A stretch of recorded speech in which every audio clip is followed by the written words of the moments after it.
الرحيم إلى روح نبينا مصطفى محمد صلى الله عليه وسلم وإلى كافة الأنبياء والمرسلين والأولياء والشهداء والصالحين وخصوصا إلى كل مشايخنا ولمعلمنا ولأساتذتنا ولآبائنا ولأمهاتنا ولإخواننا كل كربتنا ولأصحابنا وخصوصا إلى إخواننا في فلسطين ولجميع المؤمنين والمؤمنات والمسلمين والمسلمات الأحياء منهم والأموات شهد الله لهم الفاتحة. أعوذ بالله من الشيطان الرجيم بسم الله الرحمن الرحيم الحمد لله رب العالمين الرحمن الرحيم مالك يوم الدين إياك نعبد وإياك نستعين اهدنا الصراط المستقيم صراط الذين أنعمت عليهم غير المغضوب عليهم ولا الضالين آمين.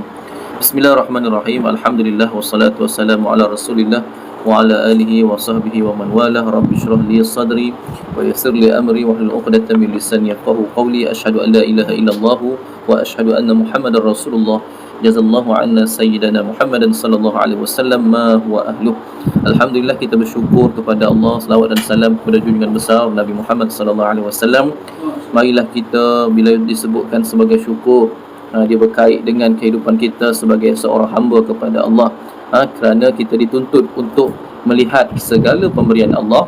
Allah memperkenalkan dirinya sebagai sebagai Tuhan yang Maha Pemurah, Maha Penyayang. Allah bagi kepada kita segala-galanya, sebaik-baiknya.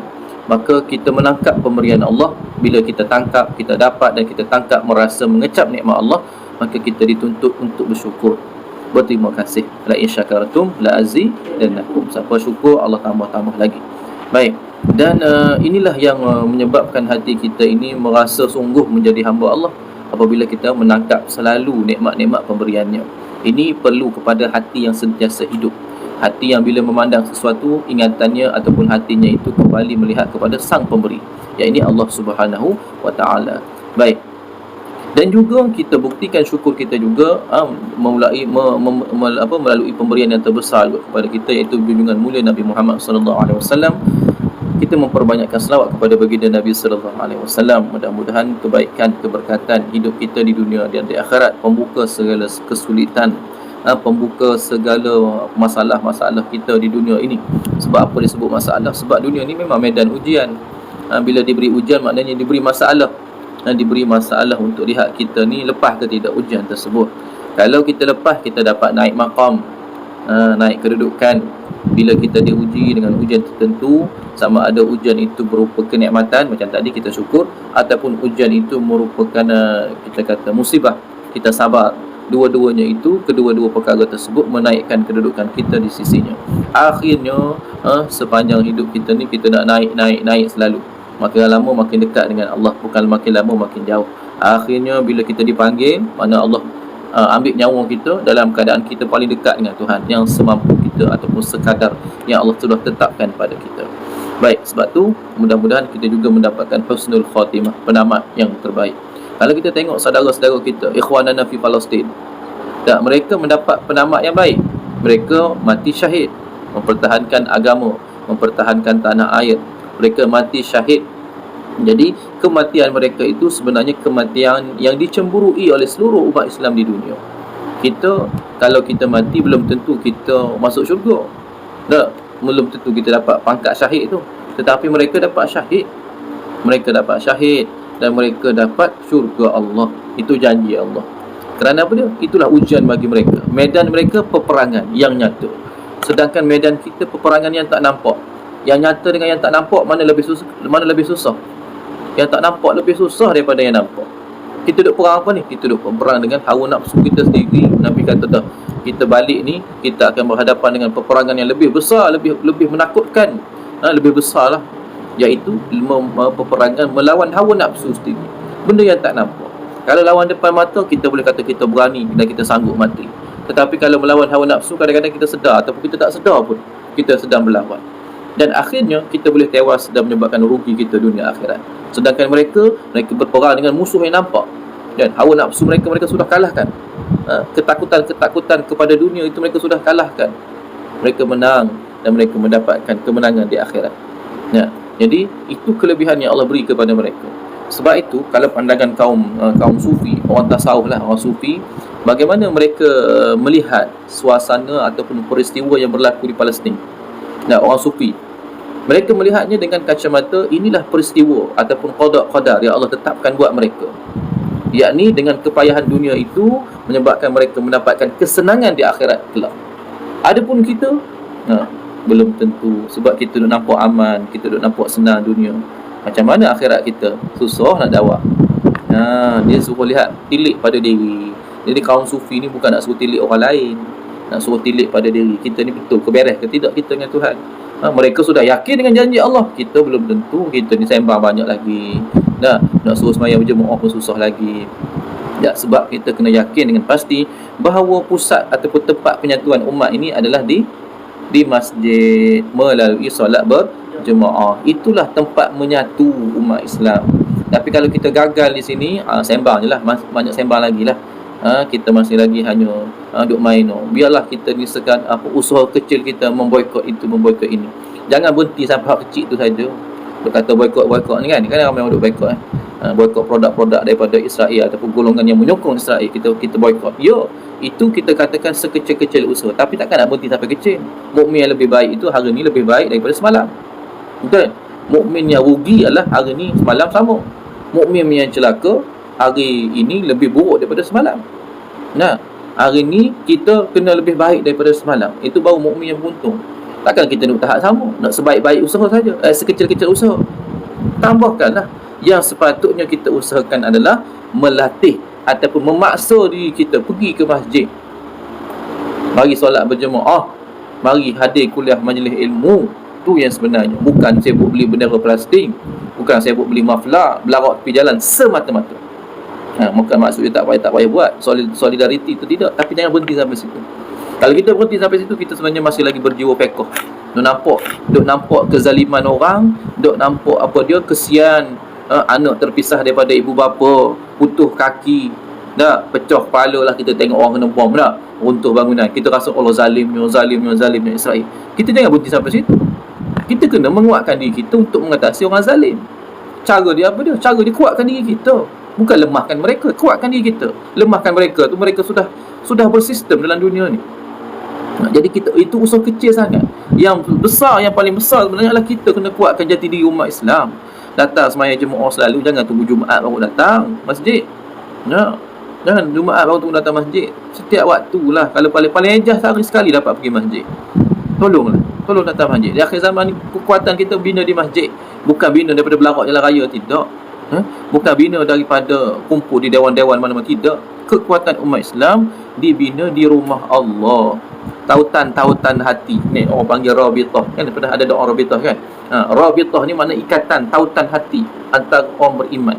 Tautan itu mari daripada rumah Allah, asalnya daripada rumah Allah melalui ibadat solat. Itu yang asalnya. Tapi kita duk kalih lain banyak. Semangat bila pakai baju warna sama, semangat. Perasan tak? Bila pakai baju warna merah, semangat kita belarak. Bila pakai baju warna putih, semangatnya kita belarak. Belarak lah. Maknanya buat ramai-ramai berjalan atas jalan dan berkumpul ramai-ramai baju sama, suka sangat. Tetapi bila mari rumah Allah ni, kadang-kadang kita culah di situ. Ini pesanan untuk diri kita sendiri, insya-Allah. Jadi ingat, kekuatan umat Islam bukan pada pemboikotan semata-mata, iaitu sikit sangat. Sebenarnya kekuatan kita adalah apabila kita datang, mula hadir kembali, menghidupkan hati-hati kita dengan saling menguat antara satu sama lain melalui ibadat solat berjemaah. Yang ni jelas Nabi sebut, cerita nak kuat, nak bersatu hati, mari di solat jemaah. Baik, Bismillahirrahmanirrahim. Kita sambung kita ayat kita, iaitu dalam tajuk apa ni? Imam. Kita tengok tajuk imam. Betul. Sebelum ni tajuk apa tadi? Sebelum ni cerita bab tahiyat, tasyahud. Tasyahud. Ini kita masuk bab imam. Bismillahirrahmanirrahim. Imam pemimpin. Bahasa Melayu dia pemimpin. Imam yang memimpin. Kalau solat, pemimpin dia asalnya daripada Nabi Muhammad. Pemimpin asal umat Islam ni Nabi Muhammad sallallahu alaihi wasallam. Nabi jadi imam. Adapun imam sekarang ini adalah khalifah, yakni pengganti kepada Rasulullah sallallahu alaihi wasallam dalam memimpin umat Islam. Jadi itu imam yang asal Nabi Muhammad. Dia ada sekarang ni pengganti-pengganti Nabi. Baik. Kena ingatlah bila sebut pengganti Nabi tu, dia mari dengan ilmu, dia mari dengan hikmah, dia mari dengan tanggungjawab. Baik. Bismillahirrahmanirrahim. Imam itu mempunyai beberapa kewajipan sebelum solat. Wajib bagi imam sebelum solat. Sewaktu membaca dalam solat, dalam melakukan rukun-rukun solat dan sesudah salam. Ada perkara sebelum semayang, tengah semayang, dan juga selepas semayang. Baik. Kewajipan imam sebelum solat itu ada 6. Ni kita nak tengok pada malam ini. Kewajipan imam sebelum solat ada 6 perkara. Yang pertama imam, jangan menjadi imam yang mana orang-orang membencinya ataupun dia tidak disukai oleh suatu kaum. Jangan naik jadi imam kalau orang kampung tak suka ke dia. Ini merujuk kepada apa dia? Kalau ramai lah. Kalau setakat sawan 2 tak kira. Yang penting ramai. Maknanya sudah diakui dia dipanggil tak baik. Something wrong somewhere jadi tok imam. Cakap main ikut sedar, dia akhlak buruk, tiba-tiba nak jadi imam kita. Itu contoh. Baik. Janganlah seseorang itu di hadapan menjadi imam sedangkan di belakangnya ada orang lebih pandai dari dirinya. Tadi yang pertama, dibenci oleh kaumnya. Yang kedua, jangan naik jadi imam kalau ada orang alim belakang dia. Jangan naik jadi imam kalau ada orang lebih pandai ataupun alim di belakangnya. Ini merujuk kepada apa dia ni? Kepada hal-hal agama. Alim maknanya alim dalam hal agama ataupun ilmu fiqh, terutama ilmu fiqh bab solat. Kecuali kalau orang tu menolak. Maknanya kena persilakan orang alim itu terlebih dahulu jadi imam untuk dia naik. Kalau dia kata tak apalah, silakan. Mana dia tolak lah tu, baru kita boleh naik. Itu syarat nombor 2. Kena persilakan orang alim. Sebab bila sebut dia lebih alim, maka kita kata keyakinan jemaah pun lebih tinggi lah. Bila orang kat depan kita ni, tok guru kita datang, kita akan rasa lain lagi semayang. Betul tak? Semayang dengan kawan-kawan yang semayang dengan tok guru, kita lebih yakin dengan tok guru. Bukan dengan kawan tak yakin, tapi rasa dan khusyuk dan berkat dan sebagainya. Baik. Hal ini disebabkan orang yang pada anggapannya lebih baik menjadi imam itu, kalau dia tidak mahu menjadi imam, maka bolehlah dia jadi imam. Pada waktu itu bersikap menolak adalah dimakruhkan. Bagi orang alim pula, bagi orang alim.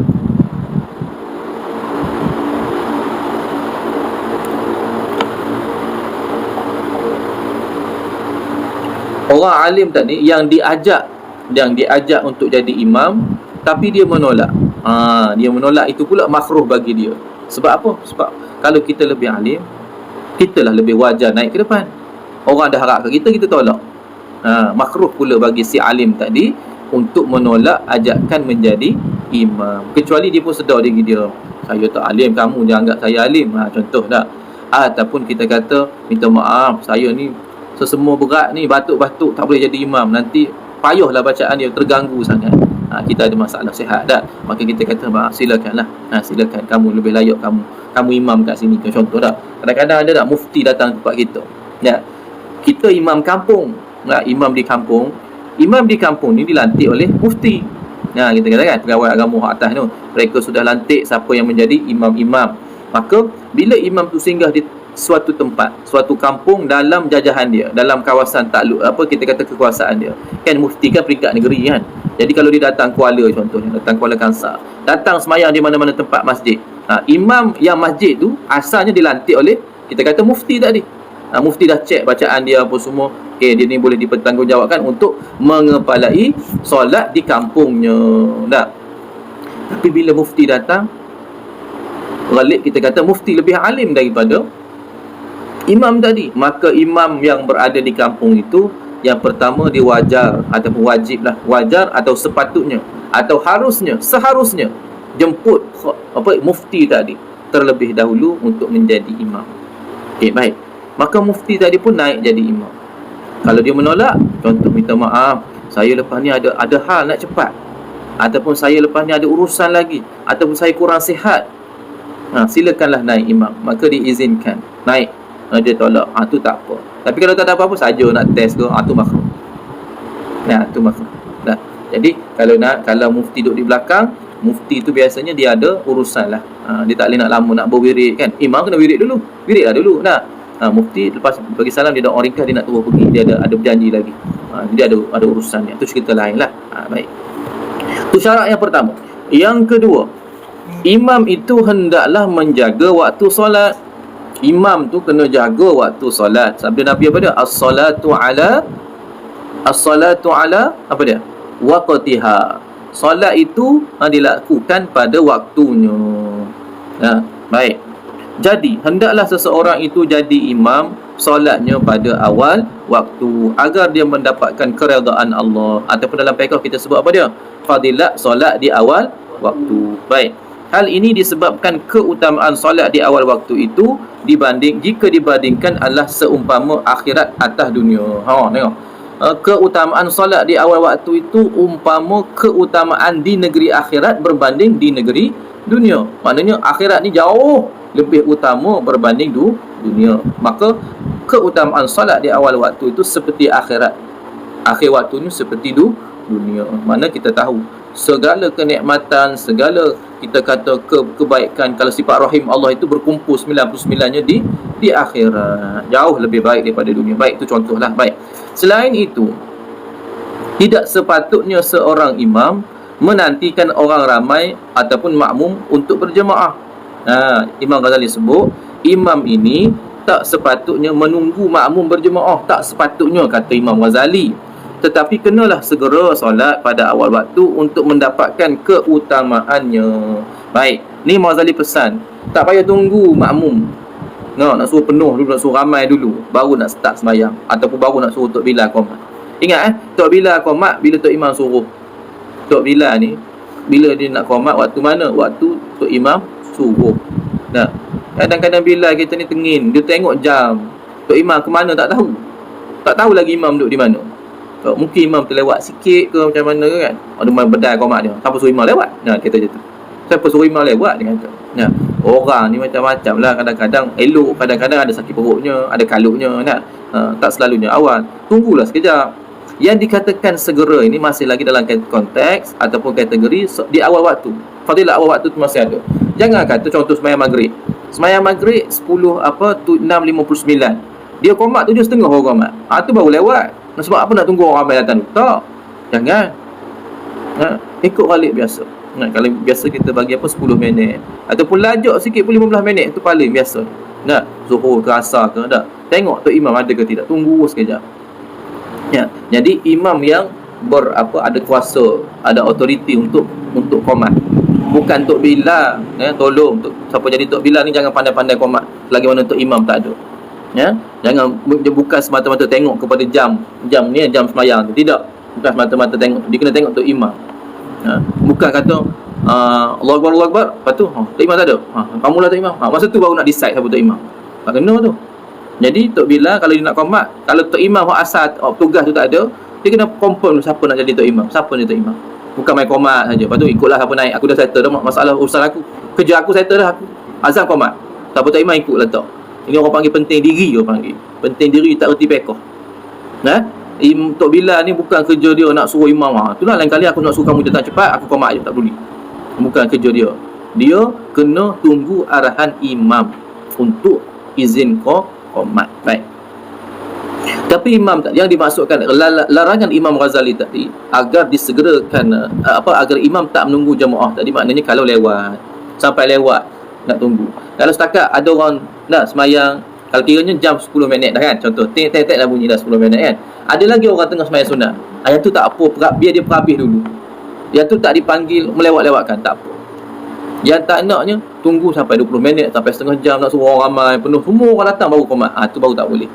Kalau setakat orang nak habis sikit lagi tahiyat akhir ataupun ada satu rakaat lagi, tunggulah sekejap. Bukan maksud disegerakan ni sampai biarkan orang tu tak semayang, semayang sunat tak habis lagi sampai dia kalut nak semayang. Bukan itu maksud dia. Kalau maksud dia, kalau kita sampai lewat sampai setengah jam, tu baru betul. Kalau setakat seminit tu tak panggil lewat, masih lagi wajar. Sebab apa? Ada satu keutamaan yang imam kena tahu. Satu lagi apa dia? Apa dia satu keutamaan lagi? Iaitu keutamaan mengangkat takbir bersama imam. Takbiratul ihram bersama imam. Imam kena ada jiwa fiqh, kena ada jiwa tarbiyah, kena ada jiwa dakwah. Bukan fikir diri dia saja. Ya, nak tunggu orang qamat tak apa, tengok. Dia tak sembahyang tak habis kan. Biar dia sembahyang habis dulu. Sikit lagi nak habis kan. Habis dulu. Jangan bagi dia kalut. Sian ke dia. Nah, kecuali kalau kita tak nampak dia sembahyang belakang tiang, belakang ujung kita tak nampak dia, cerita lain. Ni kita nak kalut. Kalut nak suruh qamat. Jangan. Ni nak jadi tok imam ni. Ya. Tapi kadang-kadang orang tak peduli. Dah sampai masa kamu datang lewat. Siapa suruh datang lewat? Siapa suruh datang lewat, kita pula nak jadi cikgu disiplin kat situ. Orang nak datang sembahyang kadang-kadang biarlah dia nak datang sembahyang sunat, tak apa. Kita tidak dikatakan sengaja melewat-lewatkan waktu. Jadi kalau setakat satu rakaat ataupun nak habis tayat akhir dia tu, biarkan dia habis dulu baru kita qamat. Sebab apa? Ada keutamaan yang satu lagi yang kita nak didik masyarakat. Apa dia? Keutamaan mengangkat takbiratul ihram bersama dengan imam. Nak suruh dia apa dia? Dan angkat takbir dengan imam. Sebab Nabi sebut siapa yang angkat takbiratul ihram bersama-sama dengan imam itu lebih baik daripada seluruh dunia dan isinya. Apa dia? Keadaan ataupun waktu kita mengangkat takbiratul ihram bersama dengan imam, yang mana ada peluangnya 5 kali sehari. 5 kali keadaan ataupun waktu ketika tu dapat di mana? Di masjid ataupun waktu kita solat berjemaah belakang untuk imam. Bila imam sebut Allahu Akbar, kita pun angkat takbir Allahu Akbar. Itu dikira angkat takbir bersama-sama imam. Lebih baik daripada seluruh dunia dan isinya. Baik. Jadi lepas ni untuk diri kita juga. Nah, kalau kita yakin betul dengan hadis ini, maknanya kita sanggup tinggal jual beli. Betul tak? Kita akan sanggup tinggal jual beli. Praktik untuk hal ini ada pada siapa ni? Kalau kita tengok ada pada orang yang berada di tanah suci ataupun di Mekah ataupun di Madinah. Kalau kita perasan lah, kalau siapa pernah pergi Mekah, orang Madinah, orang Mekah tu, orang Madinah lah terutamanya, bila sahaja orang azan, mereka tutup kedai. Tutup separuh ke tutup semua lah, tutup lah. Tuan kedai terus pergi masjid sembahyang. Sebab apa dia? Angkat takbiratul ihram berjemaah tu lebih utama daripada dunia. Niaga ni urusan dunia. Untung hak ni lagi daripada dunia. Cerdik. Orang cerdik dia akan ambil untung hak lebih banyak daripada untung yang sedikit. Contoh kita kata, kalau niaga dapat RM1,000 sehari, kalau pergi sembahyang, lebih baik lewat dunia. 1,000 tu apa sangat? Dunia ni kita dapat. Lebih baik daripada dunia bahkan. Dunia dan seluruh isi lebih baik. Apa dalam dunia? Semua ada. Emas apa? Semua ada. Emas, minyak, kereta mahal, perempuan cantik, semua ada. Kalau kita nak kira satu-satu lah, nak list satu-satu. Tetapi lebih baik angkat takbiratul ihram bersama dengan imam. Jadi tok imam tadi kena faham. Kena faham, kena reti. Bukan tahu bertugas saja.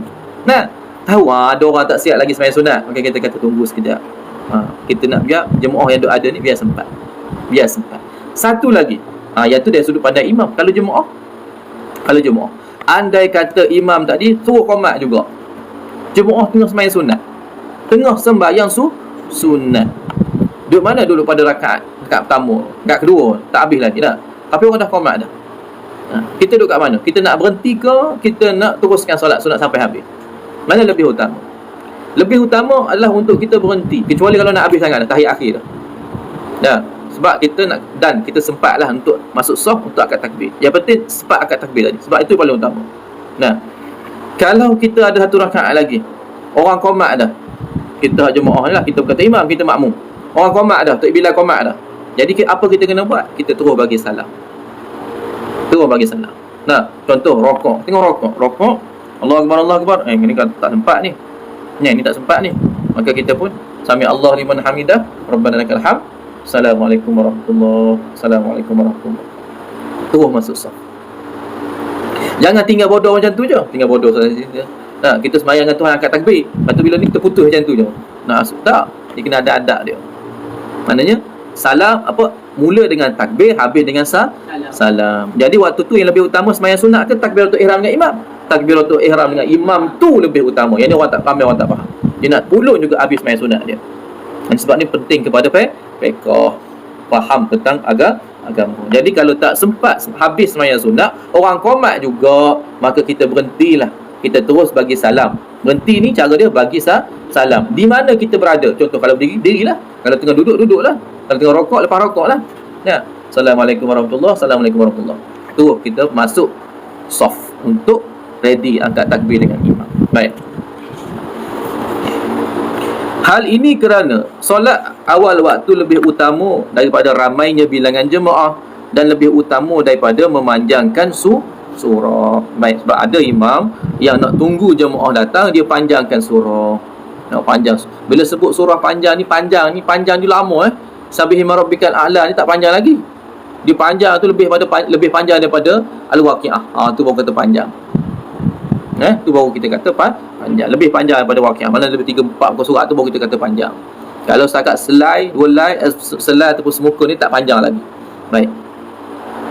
Jadi solat di awal waktu lebih utama daripada tunggu jemaah ramai. Maknanya sengaja lewatkan solat sikit, sengaja lewatkan solat sampai melebihi waktu fadilat. Untuk apa dia? Untuk biar orang ramai datang sembahyang, ataupun ramainya bilangan jemaah. Maka solat di awal waktu itu ataupun solat segerakan qamat itu lebih utama. Pernah juga Rasulullah sallallahu alaihi wasallam mentakbirkan ataupun melewatkan solat subuh, iaitu sewaktu baginda sedang dalam perjalanan dengan sahabat. Yang ini cerita musafir lain. Sebenarnya lewat itu adalah kerana untuk bersuci.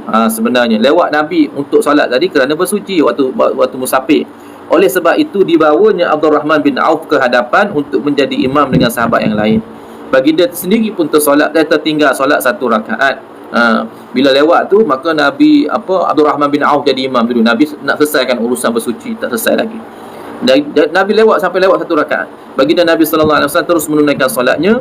Para sahabat merasa kasihan melihat keadaan Nabi, tapi Nabi bersabda, "Ahsantum wa ajmaltum kada fasna'u." Betul, kamu dah buat ni tak apa, betul dah, kamu dah buat kebaikan. Dengan yang demikian maka teruskan, kerjakanlah. Maknanya sahabat bimbang ataupun sahabat macam kesian ke Nabi tak ada. Nabi kata tak, kamu buat ni betul dah. Maknanya tak payah tunggu orang lewat. Tak payah tunggu orang lewat. Baik. Tunggu orang lewat ni maknanya apa tunggu orang lewat? Tunggu orang tak datang lagi. Kalau orang tu dah sembahyang sunat, tengah sembahyang sunat tu tak panggil lewat tu. Tunggu sikit je. Yang lewat ni adalah orang yang tak datang lagi. Baik. Pernah juga terjadi Rasulullah sallallahu alaihi wasallam sedang sibuk mendamaikan antara satu kaum. Nabi sedang mendamaikan, sehingga terlambat mendirikan solat zuhur. Para sahabat membawa Abu Bakar. Mana pada waktu itu bila Nabi datang lewat, maka Sayyidina Abu Bakar pun naik jadi imam. Waktu Nabi datang, maka Abu Bakar radhiyallahu anhu masih bersolat. Baginda terus saja berdiri di sampingnya. Baik. Jadi imam tidak perlu menantikan kedatangan tukang azan, tetapi tukang azanlah yang wajib menantikan kedatangan imam. Ingat itu tadilah. Baik. Yang muazzin ataupun Tok Bilal tu yang kena tunggu imam, bukan imam tunggu Tok Bilal. Tak wajib pun. Baik. Yang ketiga pula, syarat yang ketiga nak jadi imam ni, iaitu sewaktu menjadi imam. Sewaktu menjadi imam, nombor 1 sekali kena ikhlas lillahi ta'ala. Yang ni waktu nak jadi imam. Maknanya dah naik atas jadah imam ni lah. Yang pertama, jagalah niat ikhlas lillahi ta'ala. Bila sebut ikhlas ni apa dia? Buat kerana Allah, bukan kerana makhluk ataupun kerana dunia. Serta dengan perasaan untuk menunaikan amanat Allah. Ikhlas kerana Allah. Kena ada rasa yang aku buat ni adalah tanggungjawab, amanah daripada Allah. Allah bagi kat aku. Baik ketika bersuci ataupun dalam keadaan dalam segala syarat solat. Untuk menunjukkan keikhlasannya, maka sebaik-baiknya kalau imam itu tidak menerima apa-apa upah ataupun sewaktu dia menjadi imam. Ni hak terbaik kata Imam Ghazali. Kata Imam Ghazali, apa dia sini? Sebaiknya imam itu tidak menerima upah. Zaman kita sekarang macam mana? Tok imam tak terima upah macam mana? Baik, sekarang ni ikut keadaan zaman. Zaman apa dia? Zaman tu siapa yang alim naik jadi imam lah. Masjid pun tanggungjawab orang ramai, masing-masing buat pakat-pakat buat dah. Zaman sekarang ni kalau tak ada orang tok imam, pakat tolak-tolak. Pakat bertolak, kamulah. Maka kena ada seorang yang bertanggungjawab di situ. Jadi upah tu, kalau ataupun kita kata sagu hati yang diberikan oleh orang ramai ataupun pihak pemerintah adalah bagi melicinkan, memudahkan urusan umat. Tak ada dia bertolak sana, bertolak sini. Kalau dah ada yang tetap, maknanya senang, dia datang saja, tak ada nak unsing. Kalau tok imam tak ada unsingnya dah. Bila tok imam ada, selesai masalah. Jadi allowance ataupun sagu hati yang diberikan kepada imam oleh masjid, oleh orang ramai ataupun oleh kerajaan itu adalah sebagai apa dia? sebagai sagu hati atas tanggungjawab. Dia datang dengan tanggungjawab. Dia kena habiskan masa dia, dia kena luangkan masa dia, dia kena tanggung orang nak melihat kepada dia. Maka ada kewajaran untuk dia diberi. Right? Jadi dia di mana dia habiskan banyak masa untuk jadi imam di masjid. Jadi di sini ulama bahas balik, ada keharusan untuk menerima upah atau sagu hati dalam perkara agama. Kalau macam ni imam ataupun bilal ataupun siyak ataupun ustaz mengajar, ini semua perkara agama belaka ni. Jadi harus menerima upah sebab sudah menghabiskan masa. Dan untuk perkara agama bagi memudahkan urusan kaum muslimin. Nah, sebab tu fardu kifayah kan. Jadi mudah urusan. Jadi orang ramai pun pakat kutip sikit seorang bagi sedekah ataupun bagikan sedekah bagi kita kata sagu hatilah kepada orang yang dah ambil tanggungjawab tadi. Bukan sebab dia hafal Quran banyak ataupun bacaan dia sedap kita bagi imam, tidak. Tapi sebab dia ambil tanggungjawab, dia dah habis banyak masa kat situ. Sebab bila dah ambil tanggungjawab, dia ada lebih beban yang dia pikul. Maka itulah yang diberi sagu hati. Baik, diberi pengiktirafan lah, diberi mudah. Sebab kalau dia tak pikul beban, contoh dia jadi jemaah biasa, dia relax lah.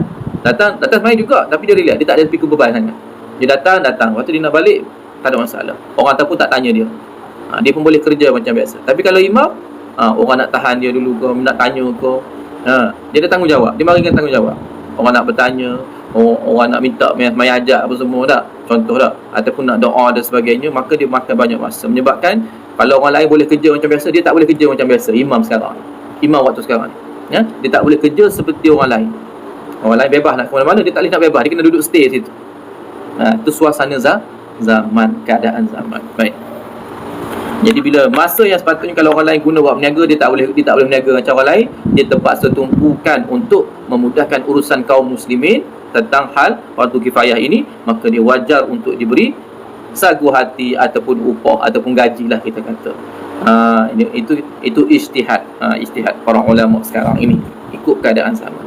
Baik, kalau tak nak terima juga, contoh dah, dia tak ada masalah daripada sudut duit dia, duit ataupun rezeki dia memang banyak Allah bagi kot jalan lain, dia tak nak terima upah tu, macam mana hukumnya? Tidak ada masalah, bahkan itu lebih baik. Itu kita balik ke konsep asal. Contoh tak, dia jadi imam wakaf, imam asal lah, imam wakaf ni dia relax sikit. Jadi dia tetap jadi imam. Dia kata tak apalah, saya ni dah ada pencen, saya berniaga ni banyak, tiap-tiap bulan masuk 10,000 kat saya. Saya tokai kan, saya tokai cili, saya tokai bumblebee. Di duit saya banyak. Jadi saya jadi imam pun untuk memudahkan urusan orang. Anggaplah ini sedekah saya, tak apa, bahagian saya tak ambil pun tak apa. Itu lebih baik bagi dirinya, sebab dia sudah terbantukan dengan urusan rezeki yang lain. Kalau tak terbantukan, maka wajar untuk kita bantu. Baik, contoh, ada orang pencen yang dah jadi, yang dah dapat duit banyak lah, duit pencen dia pun banyak kan. Jadi dia pergi masjid selalu, orang minta dia jadi imam. Minta imam, bukan imam yang utama lah, imam nak gila-gila ni, ganti-ganti kadang-kadang tak. Macam mana dia orang kalau masjid bagi contoh tak, masjid bagi dalam 200 ke 300 ke 400 kan, dia jadi imam berapa kali dalam sebulan tu, sikit-sikit lah, runcit-runcit je, sikit-sikit je. Macam mana dia nak terima? Dia terima ke tidak? Dia kata dia tak nak terima. Tetapi daripada pihak masjid macam mana? Pihak yang mengurus orang ramai, pihak yang mengurus kena ada tanggungjawab, bukan ambil kesempatan. Yang tak nak terima mungkin dia, bukan orang lain, belum tentu. Contoh kita ada 4 ataupun 5 orang imam rawatib, imam yang ni wakaf. Imam yang asal 2, yang dilantik oleh kerajaan 2, imam lain contoh ada 4 ke ada 5 kan. Yang 4-5 ni belum tentu tak nak terima macam dia. Jadi masjid kena buat macam ni, buat ketetapan. Kami bagi contoh, masjid saya ni pengurusi masjid, kami bagi berapa? 300 orang kepada imam-imam tambahan ini, imam-imam wakaf ni. Kita bagi 300 orang, ada yang tak nak terima. Baik, macam ni tuan, macam ni tu imam, macam ni ustaz pencen tu tak. Jadi ustaz ambil lah 300 ni. Ni tanggungjawab kami masjid. Ustaz tak nak terima, itu cerita ustaz. Ustaz ambil lah duit tu, ustaz tak nak tabung balik. Itu cerita ustaz. Cerita ustaz. Itu ustaz punya urusan. Urusan kami kena bagi. Tanggungjawab kami kena hargai orang yang dah buat kerja agama. Kita kena faham. Jangan ambil kesempatan masjid, tak apa, alam-alam. Tak boleh. Hati orang susah nak jaga. Hati orang susah nak jaga. Jadi bila kita bagi kelebihan, bila kita bagi terima kasih, tanda terima kasih itu penting. Siapa yang bersyukur kepada manusia, artinya dia bersyukur kepada Allah. Kita terima kasih, ni hadis Nabi lah, man syakaranna syakarallah. Siapa yang terima kasih kepada manusia, sama manusia, artinya dia terima kasih kepada Allah juga, dia syukur kepada Allah. Kita kena hargai dah sumbangan orang. Kita bagi kepada dia 300, minta maaf, saya tak boleh nak terima ni, saya gaji banyak dah, tak terima. Saya anggap benda ni sedekah jariah saya, ataupun anggap saya khidmat masyarakat saya. Boleh ustaz ataupun Tok Iman nak ambil, ataupun Abang Lik nama dia, Abang Khalid nama dia kan, panggil Abang Lik je. Abang Lik ambil je, nanti Abang Lik ambil, Abang Lik sedekah lah kalau siapa. Letaklah masjid, tabur masjid balik pun tak apa, ataupun nak sedekah kepada orang susah pun tak apa. Tapi bahagian kami orang masjid, kami selesai dah. Dia kena faham macam tu. Sebab orang nak buat kerja agama ni kena raikan. Apa lagi yang bisnes sekarang ni? Contoh tak? Sekarang ni kita sebut barang naik, harga naik tak? Tapi bila kita nak bagi sagu hati kepada imam, sagu hati kepada orang buat kerja agama, sagu hati kepada siok, sagu hati kepada ustaz bagi mengajar masjid, kita tak naik pula. Nak kata barang naik tapi sagu hati kita tak naik ke orang. Contoh tak? Nak amat jadi Tok Bilal. Orang bagi Tok Bilal wakaf berapa? 300 sebulan contoh. Tak? Harga barang katanya naik, tapi gaji mak tak naik pun. Naiklah 350 ke 400 ke, naikkanlah. Ini orang panggil tak sensitif dengan keadaan semasa. Bertahun, 10 tahun jadi tok siok, 500 tu lah dia dapat. Tak naik. Tak ada orang nak tambah, tolong tambah. Tak ada orang tolong peringatkan kerajaan supaya tambahkan. Kerajaan kerja dia lah ni, hak setempat ni. Barang dah naik. Dulu RM10 boleh beli apa? Contoh dulu RM10 boleh beli chicken chop sekali RM15 dah. 14, 15 hari 15 tak kata tak.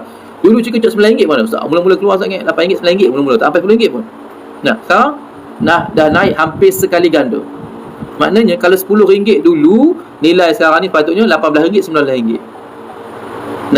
Contohlah.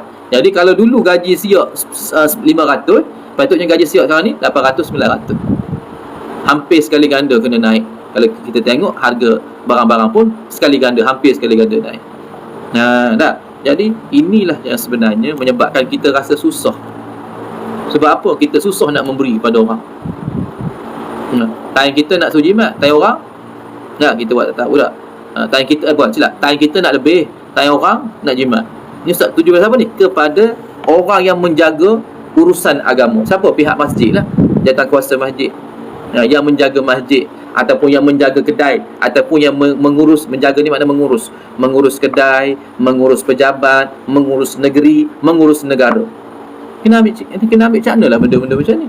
Time jadi menteri nak suruh naik gaji menteri, gaji rakyat naik sikit je, ataupun tak naik. Ni penting kita memahami dalam konteks keseluruhan. Barulah nampak sensitivity. Time dia jadi esko, dia naik gaji mahal tak apa, tapi pegawai kerajaan negeri, pegawai negeri naik sikit sangat je, tu pun pandangan bonus saja.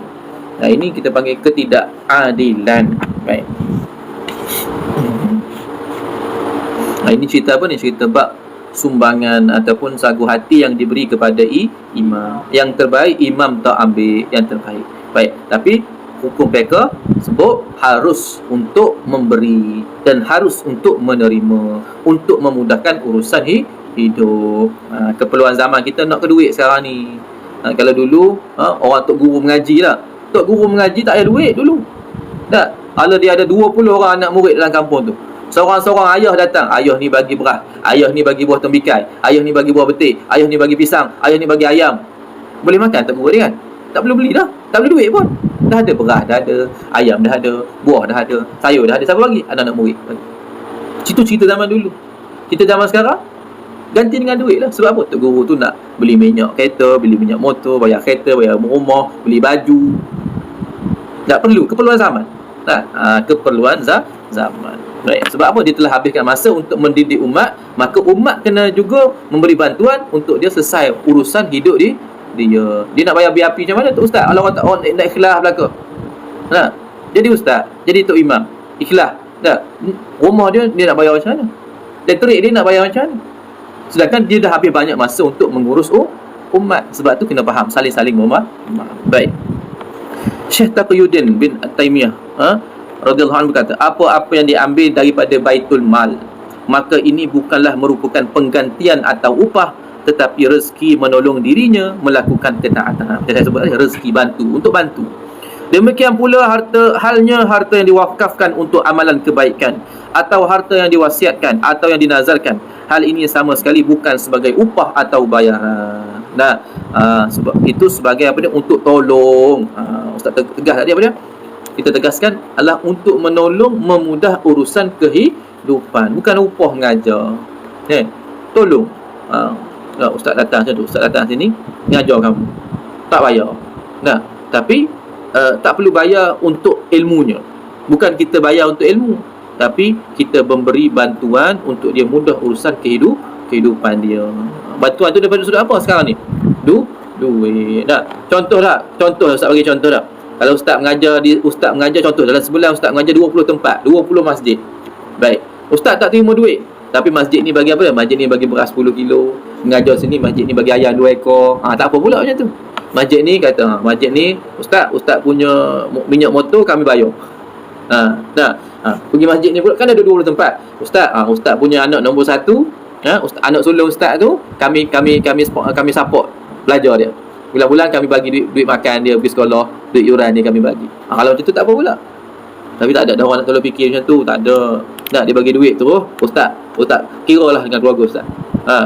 Duit minyak ke, duit elektrik ke, duit telefon ke, duit apa lagi, duit air ke, duit anak ke, itu keperluan zaman dulu. Dia bagi beras, dia bagi nasi, dia bagi makanan, dia bagi pakaian, kain, kan. Kau tengok cerita Piramli, hadiah sepersalinan pakaian, sepersalinan kain, sepersalinan batik, selendang dan sebagainya. Pakaian tu mana dia jahit, orang bagi kain, suruh jahit sendirilah dulu, ataupun upah orang sikit, ataupun seekor kambing, seekor lembu untuk ternakan, untuk makanan, untuk harta. Sekarang ni semua tu ditukar dalam bentuk duit. Jadi nak dapatkan apa sesuai dengan keperluan kita guna duit. Nak beli ayam, cari duit, guna duit dulu baru dapat ayam. Tak perlu tukar, tak perlu turun bagi ayam. Satu hal pula duduk kat rumah kita kena ada reban khusus untuk masjid ni bagi ayam pada kita. Faham? Masjid ni bagi ayam kat ustaz tu. Jadi ustaz tu kat rumah kena ada reban. Sebab apa? Masjid ni bagi ayam. Ustaz tu nak kena sembelih lagi satu hal. Jadi banyak hal pula. Jadi keadaan zaman kita ni jenis bergerak pantas. Jadi semuanya nak simple, nak mudah. Keadaan zaman. Baik. Kalau dulu ustaz ngajar nak geret je, naik basikal. Saya ingat Ustaz Azim ni kat Lubuk tu. Tua dah, umur 80 lebih dah. Dia pergi ke Kuala naik basikal je. Ngajar masjid Kuala, ngajar masjid Padarangan. Dia duduk kat Lubuk, ngajar naik basikal. Bayangkan. Maknanya kalau nak boleh sampai ke sini, pukul berapa dia bertolak rumah? Pukul 6 lah. Pukul 6 tu bertolak rumah dah. Bayangkan. Nak mengajar waktu Maghrib pukul 7, pukul 8. Sejam. Dia bertolak daripada rumah pukul 6 lagi. Naik basikal. Naik.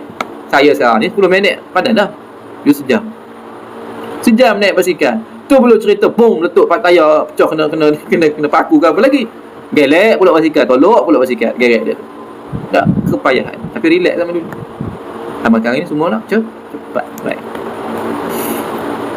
Al-Harisi berkata, ada ulama yang menyatakan larangan mengambil upah sebagai balasan melakukan hal ibadat adalah salah satu daripada cara untuk mendekatkan diri kepada Allah supaya ikhlas tadi. Hal ini tidak bermakna melarang daripada mengambil sesuatu yang disyaratkan dalam harta waqaf, yakni harta kaum muslimin. Baik, dalam hal menjaga amanat ialah perkara yang berhubungan dengan bersuci atau dengan kesucian batin. Yakni perkara ikhlas lah, kesucian batin ini. Hal ini berkait dengan menghindari diri daripada sifat-sifat fasik. Ini imam kena jaga ikhlas, satu.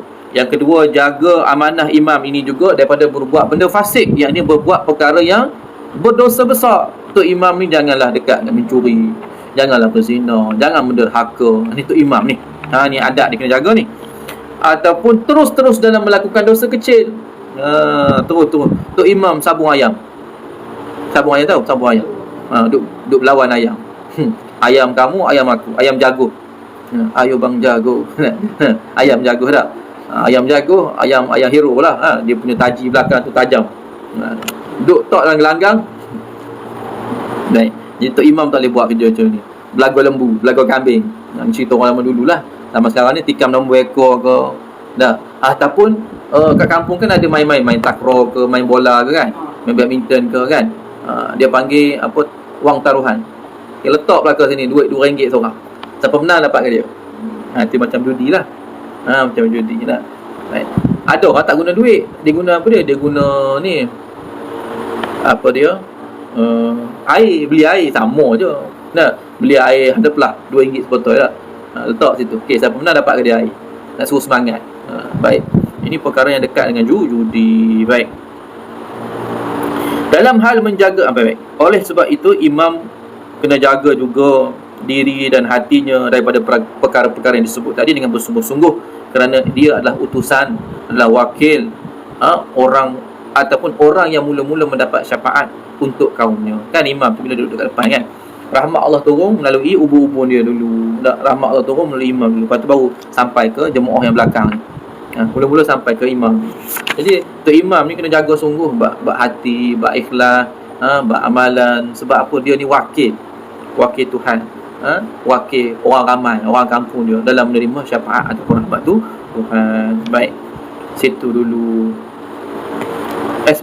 Oleh sebab itu, sikit lagi. Oleh sebab itu, hendaklah imam itu dipilih daripada orang yang terbaik daripada kaumnya. Sebab perkara-perkara kita sebut tadilah, imam itu mestilah dipilih daripada orang yang paling baik, paling dihormati, paling alim. Selain itu, kesucian zahir perlu diperhatikan, iaitu suci daripada hadas dan kotoran. Imam kena tengok juga perkara zahir. Tadi hak batin kita cerita. Hal ini kerana tiada seorang pun yang mengetahui perkara itu kecuali diri dia sendiri. Imam datang dengan keadaan tak sembahyang wajib, tak mandi wajib. Orang lain tak tahu dia mandi wajib ke tidak. Kena jagalah. Orang lain tak tahu dia ada sembahyang ke tidak, kena jagalah. Maka itu, kalau sedang melakukan solat, seorang imam sedar bahawa dirinya sedang berhadas, ataupun dia tahu bahawa dirinya kentut. Tengah-tengah jadi tak imam, aku tak ambil sembahyang lagi. Aku tak sembahyang wajib, tak mandi wajib lagi. Tengah-tengah tak imam ni. Contoh sembahyang subuh lah, ataupun sembahyang zuhur. Sebab contohlah mana-mana sembahyang pun, tengah-tengah sembahyang tu baru tersedar bahawa sebenarnya dia ni tidak bebas daripada hadas kecil ataupun hadas besar tadi. Maka imam tadi sebut jangan malu-malu untuk mengundurkan diri. Dah kalau batal ya, undurlah, jangan malu. Nanti orang kata aku tak imam kentut. Tak imam kentut, orang gelar lah. Tak, ni bab hukum. Jadi hendaklah imam itu undur ke belakang, ambil tangan orang yang berada di belakangnya dan tarik dia sikit untuk jadi pengganti imam kepada orang ramai. Jadi imam tadi bila dah terbatal ataupun dia baru sedar dia terbatal, maka dia bagi salam, dia undur ke belakang, salam dia slow lah, tak payah Assalamualaikum warahmatullahi, kita baca Fatihah kan, ghairil maghdubi alaihim, Allah tak ambil semayang, dia berhenti, Assalamualaikum, slow, Assalamualaikum warahmatullahi, slow je, jangan guna mat, jangan kuat. Di paling belakang, dia pegang tangan orang kat belakang. Siapa? Imam backup ke, imam nombor 2 ke, ataupun Tok Bilal ke, pegang tangan dia, tarik sikit, ataupun cuik je lah. Cuik pun tak apa, maknanya bagi isyarat ganti. Orang yang belakang tu kena ready lah, faham lah maknanya imam ni dah batal, dia kena naik ganti. Dia kena naik ganti. Sebab tu belakang tu imam ni kena biasanya orang nombor 2 yang boleh ganti tu imam tu. Kalau tu imam tu berlaku apa-apa, jangan bagi budak kecil, ataupun bagi kepada orang yang tak tahu apa-apa, tiba-tiba duduk di tu imam. Jenuh, macam Fatihah pun tak betul, jadi ganti tu imam, jenuh. Sebab kita nak ambil orang belakang kita, sebab tu paling hampir. Takkanlah nak ambil penghujung. Sama juga tu imam nombor 2 ni, jangan duduk ujung-ujung. Dah tahu kamu ni imam nombor 2, imam nombor 1 naik kan, imam nombor 2 ni patut duduk belakang dia, jangan duduk ujung-ujung. Nanti kalau apa-apa berlaku, takkanlah imam ni nak kena cuik kat sana dia, kena cuik orang belakang dia. Tapi orang belakang ni siapa? Entah siapa-siapa belakang tiba-tiba tak kenal siapa. Orang duduk belakang tu imam ni jangan pandai-pandai nak duduk. Kena orang yang nombor 2 ataupun orang yang boleh menggantikan imam kalau berlaku sesuatu. Baik, sampai sini saja. Bismillahirrahmanirrahim. Kita sambung pula. Allahumma salli ala sayyidina Muhammad wa ala alihi wa sahbihi wa barik wa sallim. Allahumma salli wa sallim ala sayyidina Muhammad miftahi babi rahmatillah adada ma fi ilmi Allah salatan wa salaman daiman ila yawmil qiyamah wa ala alihi wa sahbihi. Allahumma faqihna fid din wa 'allimna ta'wil wa sallallahu alaihi wa sallam. Alhamdulillah rabbil alamin. Assalamualaikum warahmatullahi